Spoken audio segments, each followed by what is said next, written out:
Welcome, beautiful people, to Petrify the Patriarchy. I'm your guide, Joe B. If you're ready to unearth the subtle ways patriarchal culture has shaped your world and uncover the hidden power within your own shadow, you're in the right place. Here we don't just speak truth to power, we wield it, turning stagnant energies to stone so that your authentic, liberated self can truly flourish. Let the unlearning begin.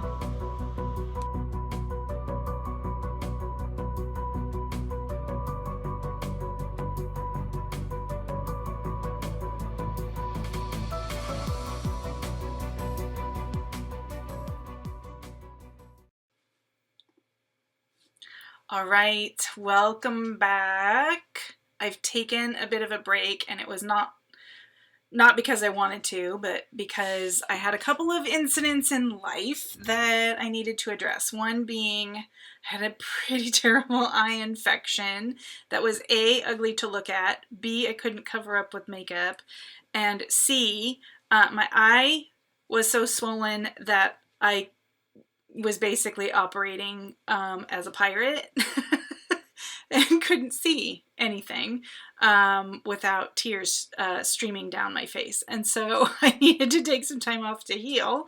And if you're watching me on YouTube, don't look too closely. It's still there. It's tiny, much tinier than it was, but still not pretty. If you're listening to me, it doesn't matter anyway, but I appreciate you coming back. And the second thing that happened, and total side note to everything that I do, I have been a bulldog foster mom for years and years, and I took in an emergency crew of puppies, and there are 3 bulldog babies, and one of them upon arrival was very, very, very sick, and I spent the better part of a week desperately trying to get this little guy to feel better, and unfortunately he was not able to make it, and it wasn't for my lack of trying. It was his little body just had so many issues that it made sense to make the kind decision and let him go. So I'm dedicating this episode to little Atlas, because dogs deserve that too. So thank you for your patience while I took care of a few things, and am back for episode 5. This is called Medusa's Unblinking Gaze. Impact over intent. So, hello and welcome back, beautiful people. This is Petrify the Patriarchy. If you've not seen me before, I'm Joe B. I'm your unlearning coach, consultant, author, facilitator, curricular designer, educator, mom, among other things, including foster dogs. I've been starting this podcast series off by doing some deep dives into some very specific aspects of the work that I do. And I'm peppering it with my story as to why I am here doing what I'm doing, and will eventually get to a point where we can really spend some time focusing on the research that I've done around patriarchal culture and ways to work toward dismantling our systems as they currently are. And I'm starting to see it. I am seeing it, not starting. I have been seeing it for a long time. And I hope you are too. I hope you're seeing those of us out there doing the work. I really want to get very nuanced in what that conversation can actually be, and why simply saying the word patriarchy is so vague and esoteric, and why it's important to nuance down and have really, really specific conversations. So last time we talked about leaning into discomfort, and those are those moments when patriarchy bumps up against our own truth, our own experiences. And today we're going to discuss a concept that causes a lot of discomfort, especially when we try to address harm, and that's intent versus impact. So it looks like this. If you've ever heard, "I didn't mean it that way," or "it was just a joke," or "why are you so sensitive?" Those phrases right there are classic examples of prioritizing intent over the actual impact that was caused. So we're going to define our terms, right? Let's start with intent. And intent is what someone meant to do or say. And it's that person's inner motivation, their personal belief about their action or their words or even their inaction. And often intent is relatively benign or neutral, or it can even mask itself as genuinely trying to be helpful. I intended to compliment you, right? I intended to offer criticism, constructive criticism. So that would be intent, right? But the important piece, the important aspect is the impact, and this is the actual effect of their words, actions, and again, it could even be inaction on another person. And this is all about the person who experienced that harm, right? And here's the crucial part. The impact can be wildly different than the actual intent. This is what makes it challenging and difficult, and even maybe even emotionally gut-wrenching.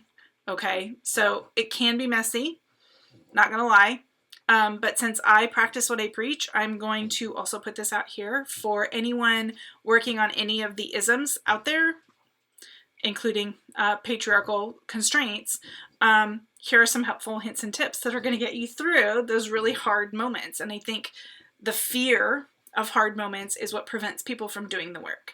So I'm here doing the work. I live what I say, and I'm here giving you lessons and teaching you on what that actually looks like and what that could feel like, and how you can better your experience as well as others through processes that I've had to learn myself. So moving on, why does patriarchy prioritize intent, which is dismissing impact, right? And for one thing, it's a shield for power. Patriarchal systems and those who benefit from them, often but not exclusively men of power, who hold positional power, and we tend to default to intent. Why? It's easy to avoid accountability. If I didn't mean it is the ultimate defense, then of course no real harm was done, right? We've always, every single one of us has been on the other side of, I didn't mean it. And did we feel better as soon as somebody said, I didn't mean it? No. So, I didn't mean it. If that's the ultimate defense, then that means that no real harm was ever done. And we know that that's not true. And that if we let that sit, I didn't mean it, then nothing's going to change. Okay? And if you defend someone, if you are one of those people who defend someone by stating, oh, he didn't mean it that way, this is your wake-up call to pause and look at your own internalized patriarchy or any of the other isms. As women, we so easily go into people-pleasing mode to buffer their accountability, and this places us in those hierarchical structures of pitting women against women, which then continues to keep us vying for positioning as men continue to climb the professional or social ladders, and that, of course, leaves us behind, right? So if you are one of those people who stands next to somebody and defends them, he didn't mean it, please take an inner look. It also silences the harmed, all right? When we say this ultimately, when we say I didn't mean it or I didn't intend to, what you're really saying is your impact doesn't matter. Your experiences didn't matter. Only my intent in which I was trying to get across matters. You are effectively silencing the person who experienced and lived that particular harm. You're telling them their feelings are invalid, that their reality is wrong, and this is classic patriarchal in its tactic to maintain control and hierarchy. So don't silence somebody. And ultimately it becomes ego driven. It's about making me feel better about the fact that I hurt you rather than learning how that hurt you. All right.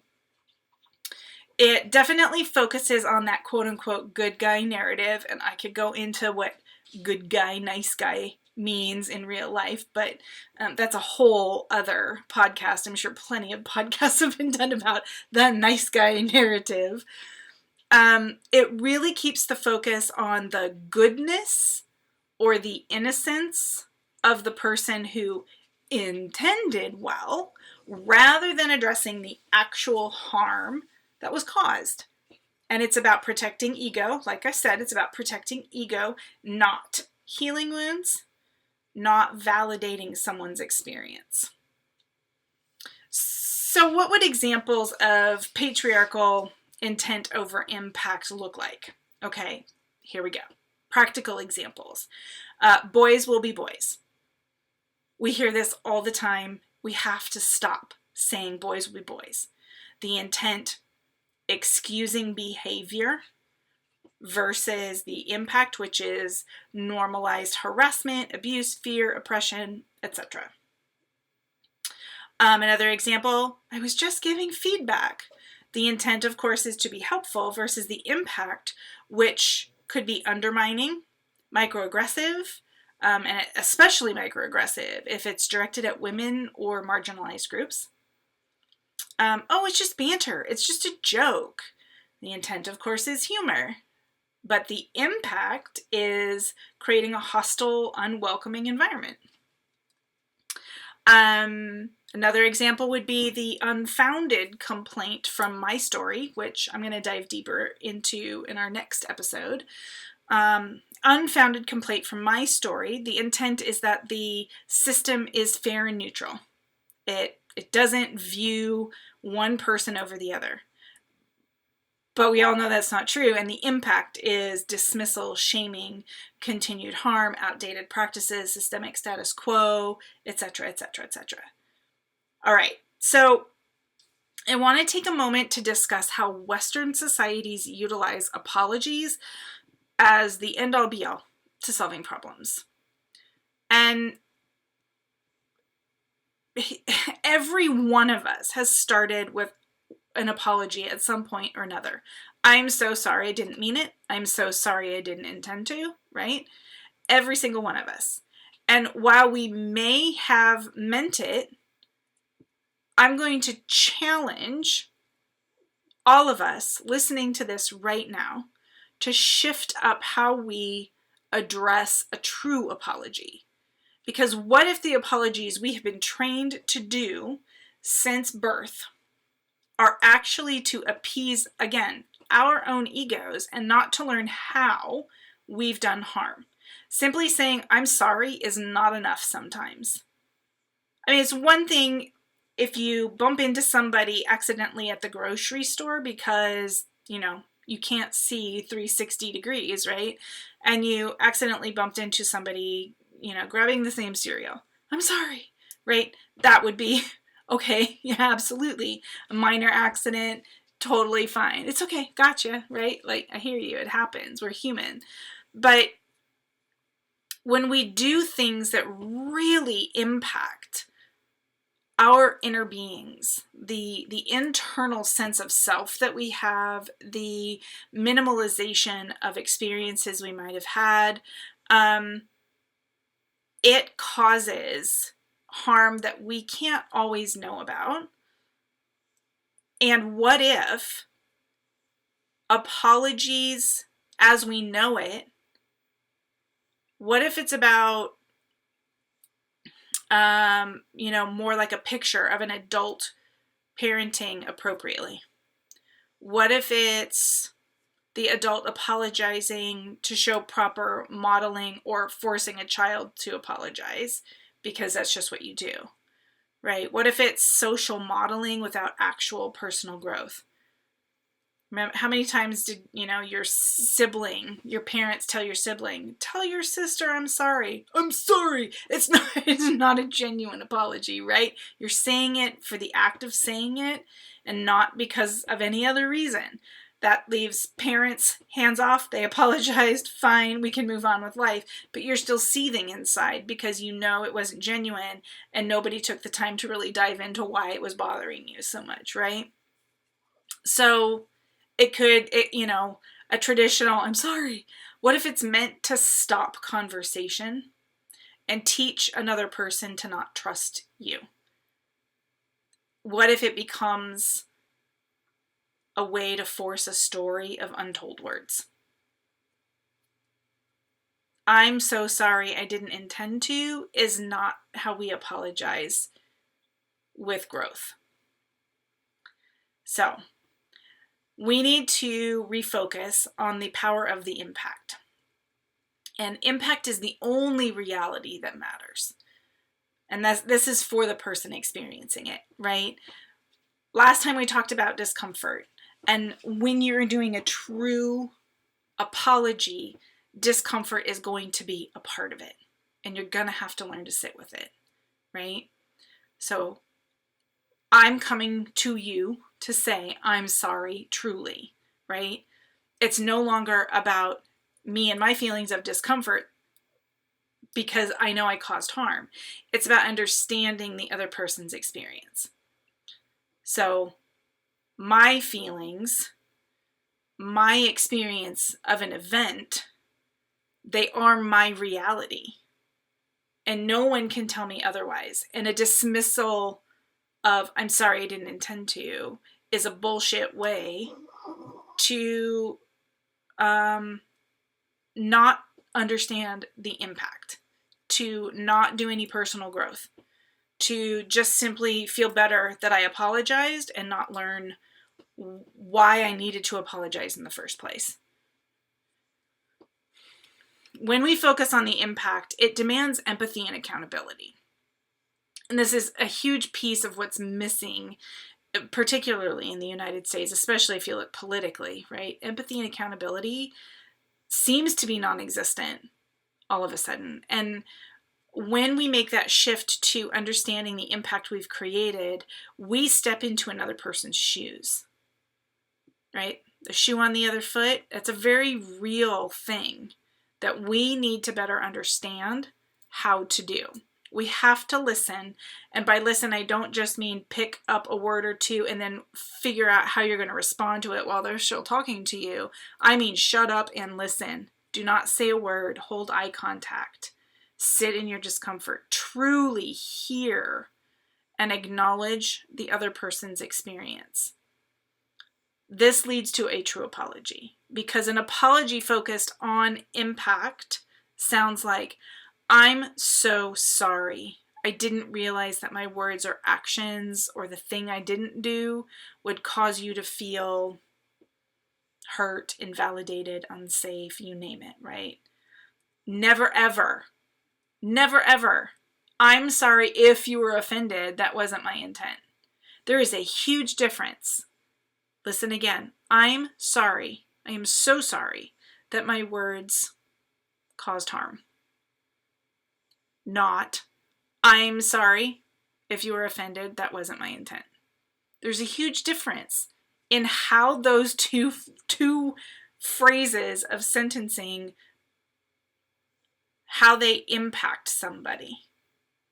We've got to shift our language, because language is psychology. And if we change our verbiage, even that tiny little bit, the impact is going to be created and felt and learned.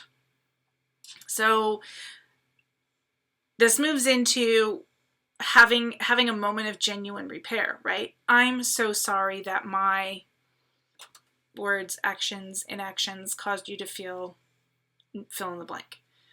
Acknowledging impact opens the door for real repair, for learning, and for changing future behavior.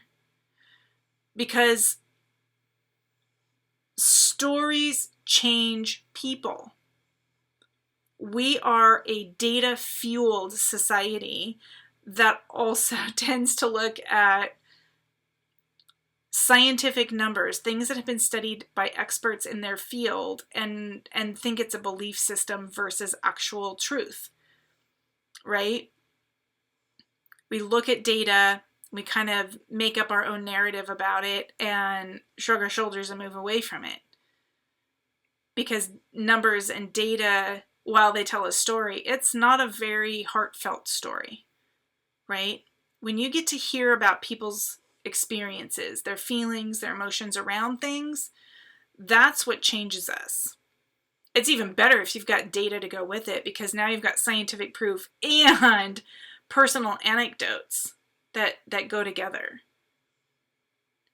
And when people share their genuine emotions, while they tell their stories and share their experiences, it changes how we do things. I say it alters our DNA. And while I know that's not true, and maybe someday a scientist will get, yeah, stories do change your DNA. I'd love that to be the case. But it does change our brain chemistry. And there's science on this from Virginia Tech. So share your stories. Make sure people hear you. Make sure that if you see a piece of data that does not match your life experience, you say something, you question it, you share your anecdote. It's important for the rest of the world to know that it's not always as it seems. So here's a recommendation of an apology. And this is something that I've written out and trained for people across my state. And we talk about the importance of making sure when you truly apologize that you recognize that there are some specific aspects of this that are different than our "I'm sorry" that our parents always forced us to do, right? Or even your teachers. So stop. First thing is to full stop. Just stop. It's not about your apology. It's about the other person, their feelings, their experience, their harm. We have to just, once we've recognized that it's happened, we just stop. If you're an observant person, and I think most of us tend to be, you are going to see that there's some sort of physical change with somebody when they've been harmed in some way, whether it's a facial expression, whether it's their body language changes, whether it's they shrink, whether it's they stop talking, turn around and walk away, right? Something usually will happen once you've done or said something that gets you to recognize, wait, what just happened, right? This is your opportunity to sincerely apologize. I'm so sorry. Just, I'm so sorry. And then get curious. Ask. If you truly do not know, what can I do? What did I do? What did I say? What did I forget to do? What was my inaction, right? Get curious.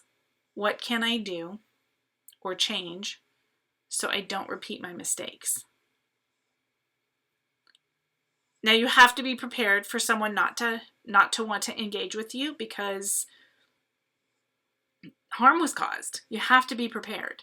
And this is where, you've got the interwebs, go to Google. But hopefully you've also got an ally in this work. If you are male, attempting to be more in your feminine energy and you're trying to better yourself, balance your patriarchal existence, find another male colleague, a male friend, and talk to them about it. Hey, I think this thing might have happened. What do you think?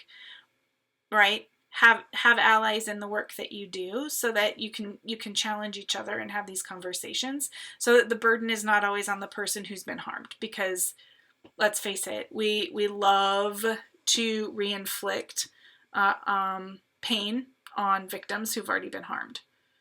So do your work, have your systems. But if someone is willing to explain to you This is your time to listen with zero interruptions. Don't think of a retort. Don't think of anything to say. Just listen. And this is probably the hardest part, because the other person may have a big reaction. It could be a verbal explosion. It could be, a crying river meltdown situation. And you might be sitting in your discomfort because that's not a reaction you thought you were going to get. And now, you need to sit in your discomfort and understand why that harm was so great. And that's just how it's got to be. So don't interrupt. Let them say and cry and yell and add discomfort to you. Let that happen. Let that happen.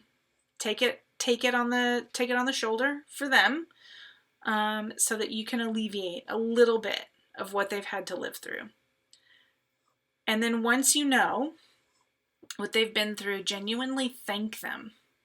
Thank you for helping me understand. Right? Again, you're going to be uncomfortable, and you got to sit in that. It's a fact of being a quality human. You're never ever going to repeat whatever you said or did or didn't do, right? You're never ever going to repeat that again. And you're going to say, thank you. I am committed to change. I'm going to make sure this never happens again. And this is truly a first step in how we begin to do better. One of my favorite phrases is, you can't be better if you don't do better, and you can't do better if you don't know better. I'm here to help you know, so now you know. Now you can be better and do better, right? So this is a first step in how we begin to do better, be better, right? It also helps us know better, because when we understand other people's experiences, we now have a common thread. There is something in that sharing of an experience that opens your eyes to things that you hadn't seen before. So remember, when we apologize with, I didn't intend to, and we're not listening and learning about the experiences and the harm or the impact of our words or actions, it becomes about our ego, appeasing our ego, lessening our guilt, rather than focusing on the lesson that can be learned from this other person who's had a vastly different experience than you have. So for those who experience harm, validate your own impact. Your feelings are valid. Full fucking stop. Their intent doesn't erase your experience. Period.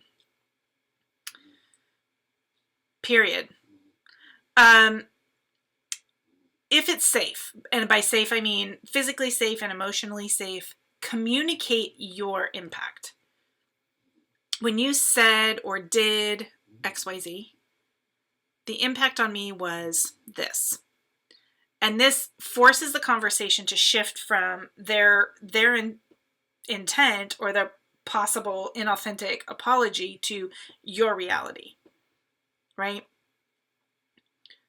They can't escape the fact that you are explaining to them exactly the harm that they've created. And now that discomfort is on them, no longer on you.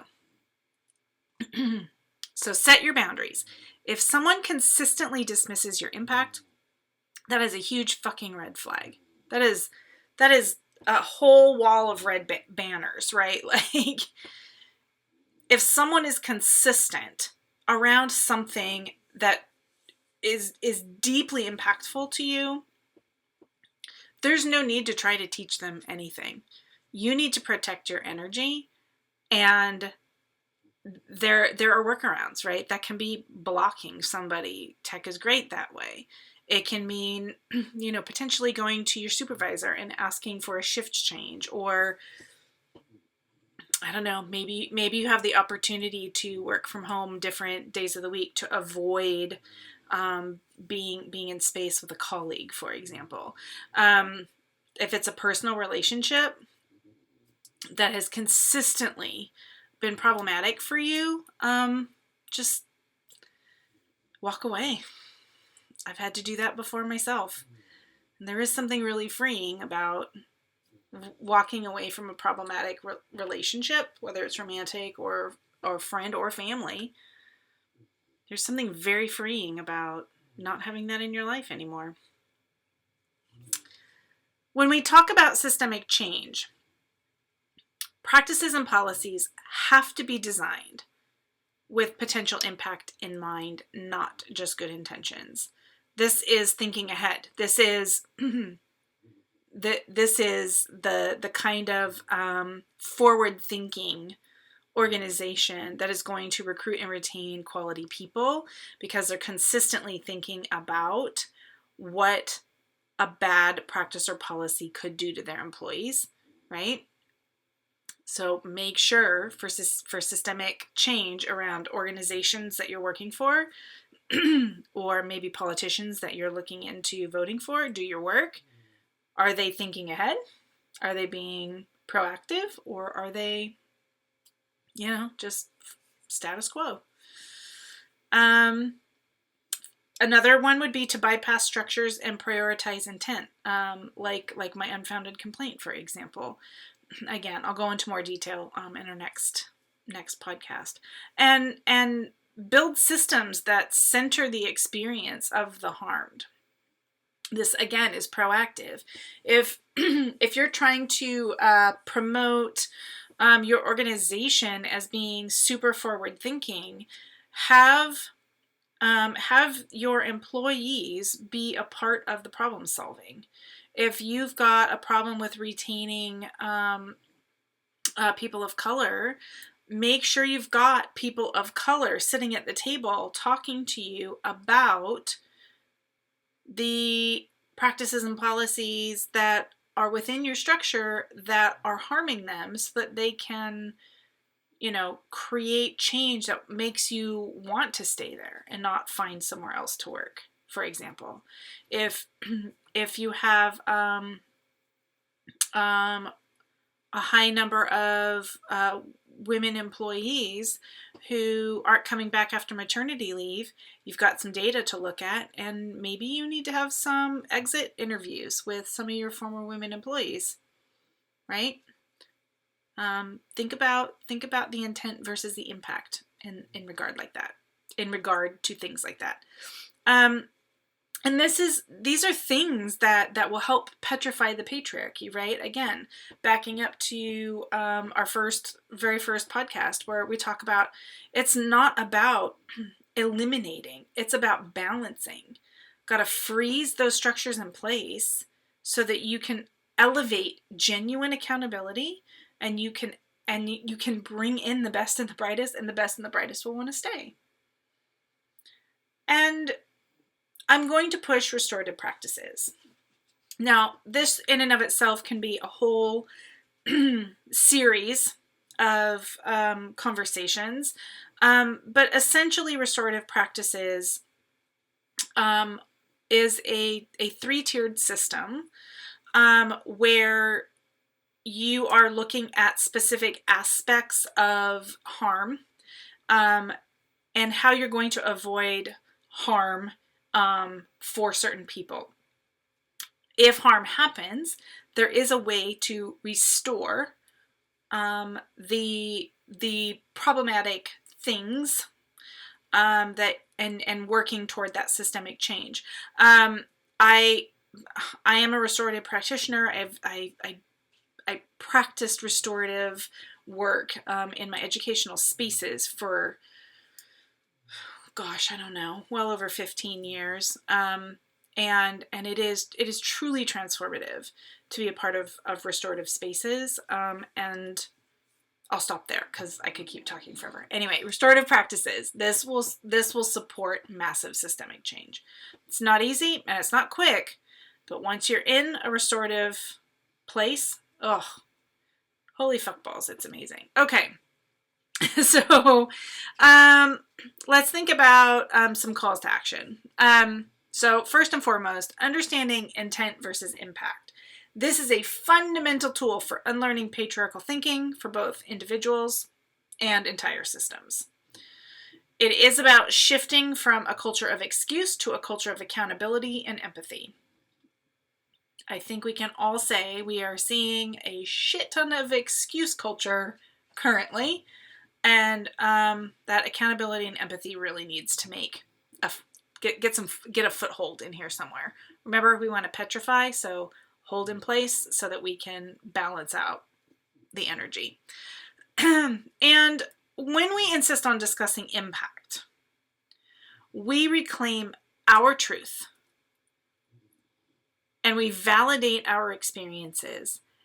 And at the same time, we chip away at the very foundations of patriarchal power. Any ism and patriarchal power. Impact is powerful. Impact is powerful. All right. If you found this valuable, please, please, please find the subscribe button, follow along.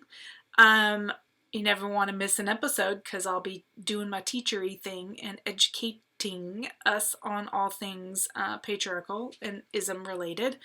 And I would love to hear from you if you would like to know more about my my framework and the research that I've done around patriarchal structures. Feel free to check out movingmaxim.com and sign up for my some of my frameworks. Yeah, I think we'll call it a day. Thank you so much for being here. Joby signing off. Until next time, I'll tell a little bit more of my story. All right. Bye, everybody.